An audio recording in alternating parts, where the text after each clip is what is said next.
Hello students, in the previous lecture of this unit, I have discussed about the Newton's law of viscous flow, Newtonian system and different types of non-Newtonian system. In this lecture, I will discuss about thixotropy, which is also known as gel-sol-gel phenomena. It is defined as isothermal and comparatively slow recovery on standing of material of a consistency lost through shearing. It is shear thinning system. When agitated and kept aside, it is expected to return its original state of fluidity but takes longer time to recover compared to the time taken for agitation. Means जब भी किसी non Newtonian system में shear force apply किया जाता है, shear stress apply किया जाता है, तो उसकी विस्कोसिटी में कुछ चेंजेस होते हैं.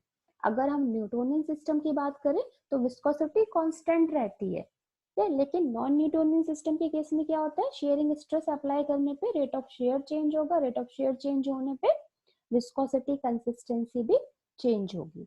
तो उस कंसिस्टेंसी की जो रिकवरी है कुछ टाइम के बाद में, जब स्ट्रेस रिमूव कर दिया जाता है, जो शेयरिंग स्ट्रेस अप्लाई किया गया है वो शेयरिंग स्ट्रेस अगर रिमूव कर देते हैं तो कुछ टाइम लैग के बाद में वो जो सिस्टम है कि जो कंसिस्टेंसी में चेंज हुआ है वो उस अपनी ओरिजिनल कंसिस्टेंसी को रिकवर कर लेता है, रिगेन कर लेता है.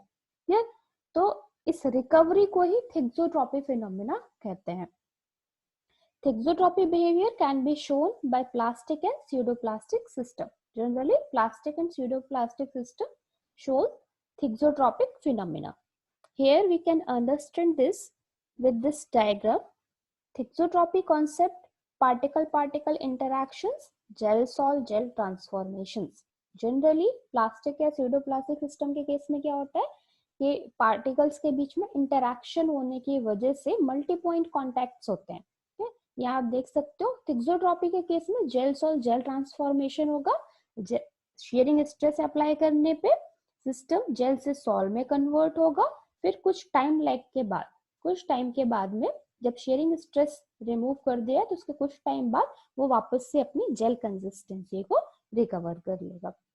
Here you can see at rest on storage, system shows multi-point contacts, high consistency और हाई विस्कोसिटी. जब भी किसी नॉन न्यूटोनियन सिस्टम को स्टोर करके रखते हैं तो स्टोरेज पे रेस्ट कंडीशन में क्या होगा, पार्टिकल्स के बीच में मल्टी पॉइंट कॉन्टेक्ट्स होने की वजह से उसकी कंसिस्टेंसी, उसकी विस्कोसिटी बहुत हाई होगी और ये जो फेज होगा इसको बोलेंगे जेल स्टेट. क्लियर.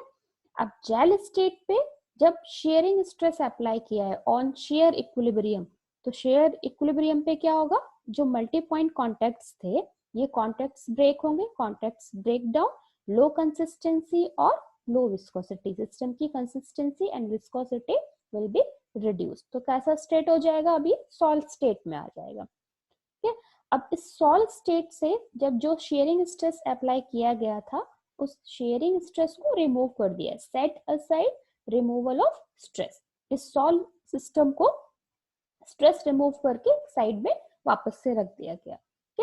ये जो प्रोसेस होगी, क्या आप यहाँ देख सकते हो कि जब हमने शेयरिंग स्ट्रेस अप्लाई किया था तो शेयरिंग स्ट्रेस अप्लाई करने पे जेल से सॉल्ट ट्रांसफॉर्मेशन की जो प्रोसेस थी वो रैपिड प्रोसेस थी. बहुत ही रैपिडली कंसिस्टेंसी चेंज होती है, कंसिस्टेंसी रिड्यूस होती है.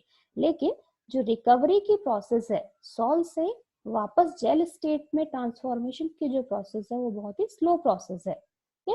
तो इस प्रोसेस में क्या होगा, particle contacts to due to Brownian motion की वजह से जो पार्टिकल्स है वापस से कांटेक्ट में आ जाएंगे और जेल स्टेट में ट्रांसफॉर्म हो जाएंगे. तो ये जेल सॉल जेल ट्रांसफॉर्मेशन हो गया in case of thixotropic phenomena. The rheogram of thixotropic material depends on. अब यहाँ पे जैसे न्यूटोनियन नॉन न्यूटोनियन सिस्टम्स के लिए हमने रियोग्राम स्टडी किए थे, तो थिक्सोट्रॉपी में भी क्या हो रहा है, विस्कोसिटी में चेंज हो रहा है, फिर वो विस्कोसिटी ओरिजिनल विस्कोसिटी रिकवर हो रही है कुछ टाइम के बाद में शेयरिंग स्ट्रेस रिमूव करने पे. तो यहाँ पे भी हम रियोग्राम प्लॉट करेंगे. तो थिक्सोट्रॉपिक मटेरियल के लिए जो रियोग्राम है वो किन किन फैक्टर्स पे डिपेंड करता है. First one is rate at which share increase और decrease and another one is length of time during which sample is subjected to any one rate of shear. Here you can see in this rheogram, the thixotropic phenomena can be observed by constructing consistency curves, which is also known as rheogram. यहाँ पे plastic और pseudoplastic system दोनों के लिए comparative rheogram plot किया गया है shearing stress और रेट ऑफ शेयर के बीच में. From the graph up curve AB is obtained up to maximum point B. इस ग्राफ में हमें पहले क्या मिला, AB कर्व मिला, ये मैक्सिमम पॉइंट इसका B हो गया. If the rate of shear is reduced then down curve BC is obtained. अगर हमने रेट ऑफ शेयर रिमूव कर दिया, रिड्यूस कर दिया, तो तब क्या होगा, ये BC कर्व ऑब्टेन होगा, ये डाउन कर्व होगा. ये अप कर्व था, A टू B जा रहा था, ये डाउन कर्व हो गया शेयरिंग स्ट्रेस रिमूव करने पे B to C. In non-Newtonian system, the down curve is displaced to left of the up curve. Non-Newtonian system के केस में क्या होता है कि ये जो डाउन कर्व है, BC कर्व है, ये अप कर्व के स्लाइटली लेफ्ट में शिफ्ट हो जाता है. While in case of Newtonian system, Newtonian system के केस में विस्कोसिटी चेंज नहीं होती है, कांस्टेंट रहती है, तो ये जो डाउन कर्व होगा ये इसको ओवरलैप कर देगा. अप कर्व और डाउन कर्व दोनों ओवरलैप्ड होंगे, ठीक, क्योंकि विस्कोसिटी में कोई चेंज नहीं हुआ था. While in case of non-Newtonian system, up curve down curve के स्लाइटली लेफ्ट में शिफ्ट हो जाएगा.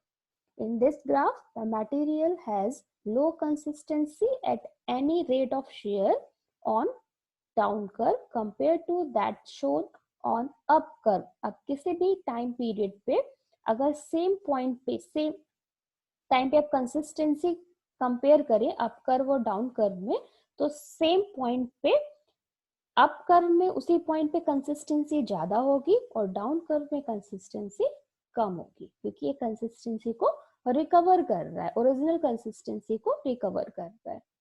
इन finally thixotropic curves constructed for pseudoplastic system. यहाँ पे ये प्लास्टिक सिस्टम के लिए रियोग्राम प्लॉट किया गया था. अब इसके लेफ्ट साइड में ये स्यूडोप्लास्टिक सिस्टम के लिए थीक्सोट्रोपिक रियोग्राम प्लॉट किया गया है. दोनों के केस में वही सेम कंडीशन होगी. In Newtonian system down curve superimpose to up curve. जैसे मैंने अभी आपको बताया था कि न्यूटोनियन सिस्टम के केस में क्या होगा, डाउन कर्व अप कर्व को सुपर इम्पोज करेगा due to constant viscosity. So that's it about the thixotropy. In next lecture we will discuss about the thixotropy in formulation. Thank you.